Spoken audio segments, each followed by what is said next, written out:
嗨，大家好，我是姚温娜，欢迎来到我的频道。Hi everyone, I'm Yao Na. Welcome to my channel. For non-Mandarin speakers, you can turn on CC for English subtitle. 今天想要来跟你们分享，我买了新的电脑。我觉得这应该也算是生活风格的一部分，因为现在买电脑已经不只是你买电脑买这个设备，而是你会发展出一系列周遭的，像是你可能帮你的电脑买配件啊，它跟手机一样，你带出门的时候它也算是你的配件，然后你在家使用的时候，你可能会因为你使用电脑的习惯而去改造你身边周遭的东西，像是你的工作台啊，你的工作桌面，甚至是有些人他会整个改造房间，把墙壁重新漆颜色，弄得很有那种工作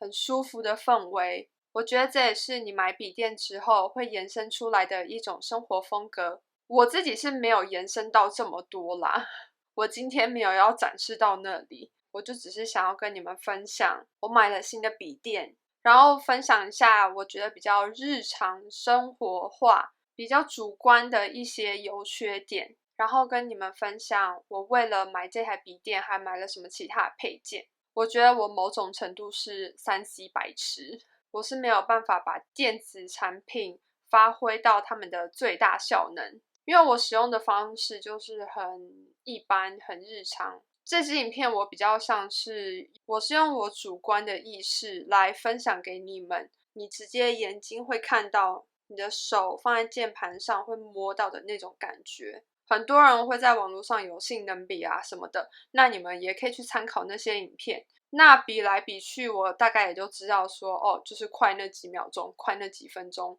然后比较不烫什么的。有些人买电脑也是买手感、买触感，眼睛看过去那种舒适程度。那我就分享一下优缺点这样子。好，说了这么多，那我新的笔电到底买的是什么呢？因为价钱的考量，我买的是标配机的 MacBook Air M2 的晶片，容量是512GB，然后8 CPU， 10 GPU， 颜色是太空灰，原价是4690，我是等到特价的时候才买的，所以便宜了5000块，折扣后是41900。那今天我就会把这个 MacBook Air 的名称，我就叫它新电脑。我原本在使用的是 MacBook Pro Intel 晶片的，但是我有点忘记是哪一个晶片了。容量只有128GB。这一台我买的是银色的，就是他们最经典的那个银色。旧电脑呢，我已经用了超过5年了，那我就称它为旧电脑。我们今天就是这样区分，我就不用一直在那边讲 Pro Air。那先跟大家分享我平常使用笔电的目的。第一点，我是会把笔电带来带去的，因为我会带去朋友家，带去旅游，或是坐长途飞机，我也会带回家。有些时候会去咖啡厅使用电脑，所以我觉得它的轻盈度对我来讲蛮重要的。我的旧电脑大概有超过2公斤，然后在当时已经算是很轻盈了。因为旧电脑在使用的时候，我真的觉得，它就是在练手臂，很有重量感。然后当然笔电真的是越做越轻，所以我那时候一开始拿到我新电脑的时候，我就好轻哦，不需要使太多力的感觉。因为你看我一台电脑用了多久，中间完全没有换过其他电脑，所以感受是蛮有冲击力的。那第二呢，我就是喜欢看影片、看影集，但是我觉得我家的 WiFi 没有特别的强大，它影片跑的顺畅度我比较没有感受得到，因为我觉得反而是网络连线把它的效能降低了，但基本上我觉得还是比旧电脑顺很多。那第三，我现在就是在拍影片嘛，我平常使用电脑就是基本的影片剪辑，我比较不是那种场景会换来换去的，我希望以后可以做到这一点啦。但是目前我拍摄的方式就是一个主线，然后加一些其他的资讯进来这样子。那这样子的话，第四点就是因为在剪辑影片的时候，那我可能会开几个软体同时在使用，像是我就会开网页浏览器，然后开记事本。我在剪辑影片的时候，我需要去 Google 一些资料，然后或者是去记事本看我的笔记。那我比较不会用笔电来玩游戏啊，不需要做文书处理，然后我也不会写程式，比较不会用电脑来视讯，通常都是用手机。那我先来跟你们分享换新笔电的优点。那第一个优点是，我觉得它的萤幕真的有变大，它只是多大概0.3寸。我旧电脑整个显示呢是13.3寸，那新的电脑它整个显示是13.6寸，但是再加上它外框啊、外边什么的，我旧电脑的萤幕是看起来有比较大的，但是它整体能显示的空间是比较小的。你可以看到这两个萤幕，右边这一台是我的旧电脑，然后左边是我的新电脑。你可以看到其实这两个的萤幕是差不多大的。你可以看到我旧电脑萤幕的这个外框看起来是比较大的，没有错。其实萤幕显示的地方就只有现在这个画面这么大而已。然后新电脑呢，除了这个刘海之外，它萤幕宽了这么多。然后我现在开的浏览器呢，你可以看到就是放大这边呢，两个都是100，而且我这个是没有放到最大，没有放到全萤幕。然后你可以看到旧电脑真的被压扁很多，新电脑这边多了这么一大块这样子。然后第二个优点是，它真的效能很好，流畅度真的好很多。尤其我觉得最有感的就是剪影片的时候，我用同样的软体剪影片，因为我旧电脑已经有点存不下那些暂存了，就变成我影片剪一剪，我就要去清那些暂存，我就会把这个软体重新关掉打开。因为我的旧电脑是有风扇的，所以剪一剪它就会开始轰轰轰轰，然后变得很热，然后变得很慢。使用新电脑剪影片的话，只是剪影片的时间就少了很多，也顺畅很多。输出影片的时候，其实就只是在等那输出影片，那我就看个影集就好啦，好像没有什么差别。但是我觉得我旧电脑在输出影片的时候，电脑真的慢很多，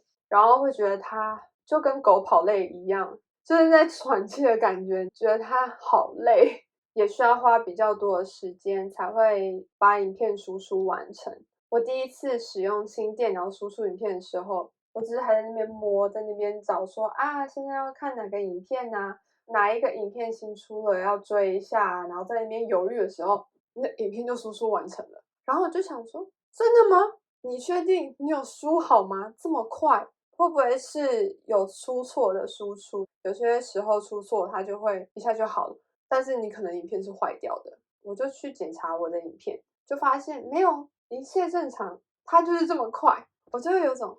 真的好有感，为什么我要这么晚才换新的电脑呢？但没有，我还是非常爱这一台。我觉得我买的是经典款，这个银色，就它整个型是经典，它的键盘啊这些也都是经典。对，所以我还是没有要淘汰我的旧电脑，它还是会被我好好爱着。我的旧电脑陪我去了很多地方，酸甜苦辣都跟这一台电脑度过的。我现在还是有在继续使用它。第三点呢，就是我是一个很外貌的人，所以我觉得它外观真的很好看。我原本想说，我换电脑的时候我要再买 Pro，我就是喜欢 Pro 的外观，然后 Pro 的效能。我以前一开始接触到 Air 的时候，Air 真的很烂。我同学跟我说，他在使用 InDesign 的时候，他就不能用 Photoshop，他一次只能开一个程式，不然他的电脑会跑不动。所以那时候我就对 Air 的观感非常的差，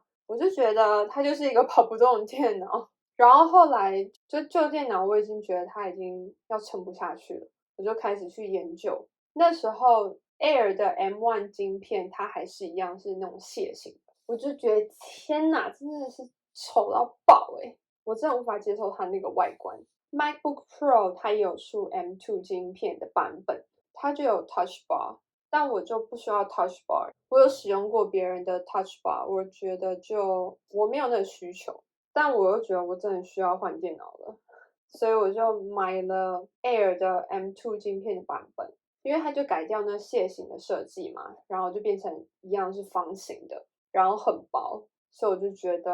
好，我可以接受这样子，然后真的很美。然后第4点呢，就是我觉得它的喇叭品质真的蛮好的。我知道它中低音好像没有那么重，当然不能跟它的高阶的比啦。但是因为我旧电脑的内建喇叭已经坏很久了，它就是一直在爆音，所以我一开始使用新电脑的内建喇叭的时候，我就觉得哇，我听得好清楚哦，有那个落差，你知道吗？我不需要使用我的外接音响，我就可以听得非常清楚，而且它不是一个很平的声音，它重音的部分还是有的。因为我本来就是一个，如果想要听音乐啊，很有剧院效果的话，我还是会使用我的外接音响。我觉得那个当然跟你内建喇叭是不能比的，所以我对于内建喇叭的需求也没有到那么高。真的可以让我听清楚那些讲话的声音，没有字幕的时候，我可以听得懂他们在讲什么就好了。第5点的话，我不是一个非常去操电脑的人，所以我目前的使用方式，新电脑真的不会烫，也好安静，因为它没有风扇嘛，就跟猫咪一样，就是走路的时候没有声音。然后我的旧电脑就是跟狗一样，随时嘴开开的在那边喘气，这样没有动几下就在喘气的感觉。它真的感觉有在运作这样子，但我知道有可能是需要去清理一下，看里面有没有积灰尘。毕竟用了这么久，我从来没有清过。再来，我们讲一下缺点。那第一个缺点，我觉得这是比较一个主观的感觉。你在苹果官网上面看的时候，它就会特别讲说它的键盘比较大颗啊。你可以看到呢，我旧电脑它键盘这个厚度比较厚，这个比较薄。然后你可以看到，你看它这边比较窄，这边比较宽，因为它现在它的键盘每一个是放大的。你可以看我旧电脑是有仓节的，然后新电脑是没有的。我觉得我这台电脑打很久了。你看它的英文是在左下角，然后注音符号是在右上角。那新电脑它就是反过来的。我是会盲打的人，我可以不用看键盘。不用看键盘的关系，我很多时候我是看着荧幕，然后我是凭感觉在摸键盘，因为你可以看到它每一个键盘的，它每一个符号的间距是比较宽的，这个比较窄，然后它又比较没有那么凸起来，所以我在打这个的时候，我就摸不到说，诶，我现在是打到哪一格？我可能是用同样的方式在点的时候，因为我不是这样打字嘛，你一定是这样子打字。我是用这3根手指头打字。那打字的时候，我可能在打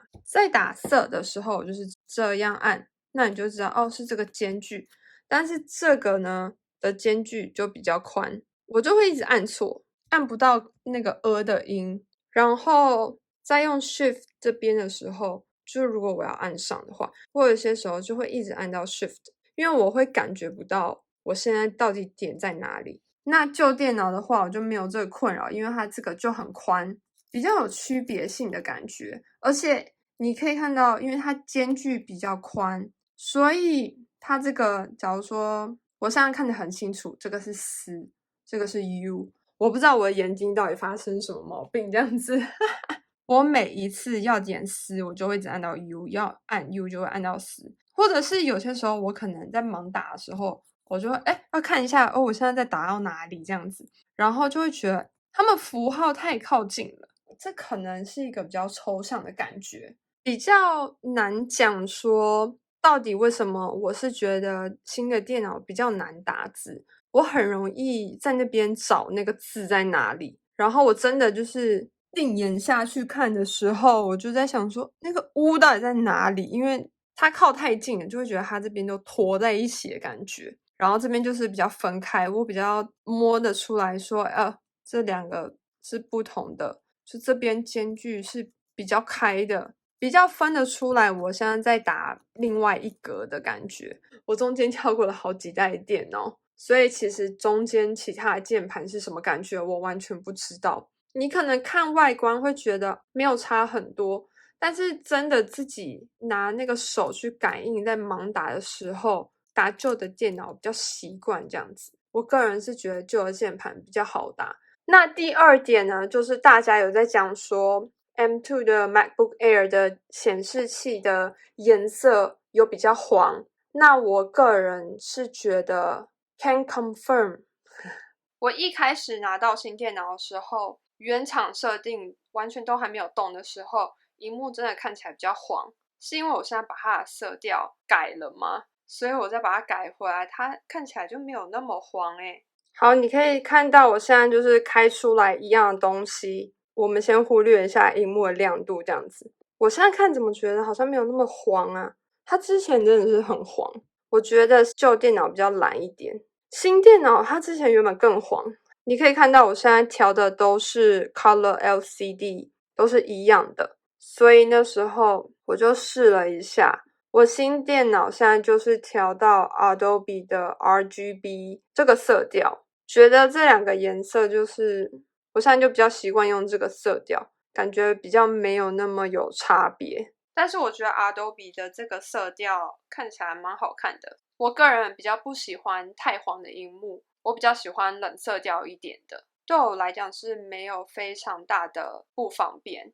但是如果你眼睛真的很锐利，你对颜色很敏感的话，你可能会觉得看得很烦躁。再来下一点的话，你可以看到旧的电脑它这个苹果的 logo， 它就是一个灯，新电脑上面的 logo 它就只是一个镜面的，它没有任何灯，它也不会变亮，不会变暗。我个人是比较喜欢有灯啦，我觉得就是一个很特殊的设计。新电脑的这个路线有点太低调了。第四个缺点，新电脑这个键盘沾到指纹看起来会更明显，更觉得它比较容易脏。就是你可以看到新的电脑的键盘感觉比较雾面一点，然后旧的电脑键盘比较亮面一点。如果在新电脑上面留下指纹的话，会看起来比较明显。那就是一个小小的缺点啦，就是有碍观瞻的感觉。那第五个缺点，我觉得这也是我主观触觉的感受。新电脑的滑鼠板重力下压的时候，那感觉比较虚，比较假一点。其实就跟以前 iPhone 还有 Home 键的时候，那个感觉是很扎实的。后来他们改掉了 Home 键，然后他们也去改了那个重力感应什么的，所以就变成一种虚虚不扎实的感觉。你可以看到旧电脑这个 trackpad 比较小一点，新的比较大一点。你是有经历过 iPhone 它的那个重力感应有不同的人，你可以感觉到旧的这个压下去，它是一个比较扎实的感觉，比较是你真的是压下去这样子，然后它压下去就是这样子一段，你压再压再压，它就是只有感觉到一次这样子。那新的电脑这个滑鼠板它是有两段式的感觉，就是你压下去还可以再压一段，第一段的话它就是轻轻的感觉，然后没有那么重，感觉比较虚一点，没有那么扎实。然后第二段的话就是它压下去会噔噔，它回来的时候它也会两段式的回来，所以会有一种噔噔噔噔噔噔噔噔这样子的感觉。这样有比较实体一点吗？当然，如果你是快一点的话，你压下去两段之后，你快速把手抽开，它还是就是一段的感觉，就会变成噔噔噔噔噔噔。但如果你是轻轻的噔噔噔噔，你会感觉到它其实是两段式的回来，一段式的回来是两段式的回来。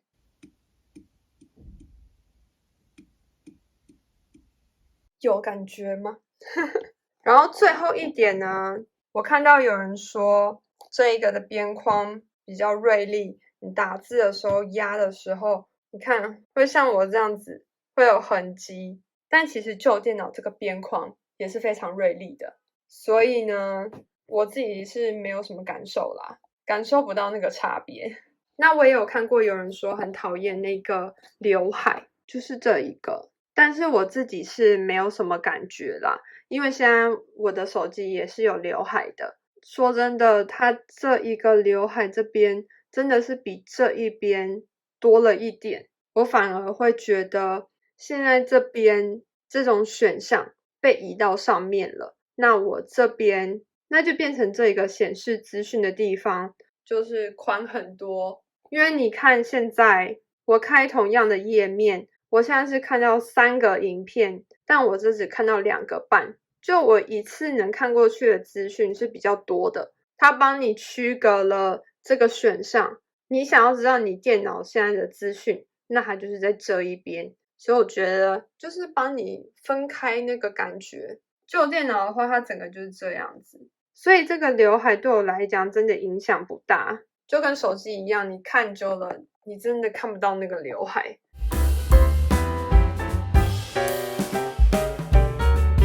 如果你喜欢我的影片，想要支持我的话，请帮我按赞、分享、加订阅。那我们下个礼拜见，ciao。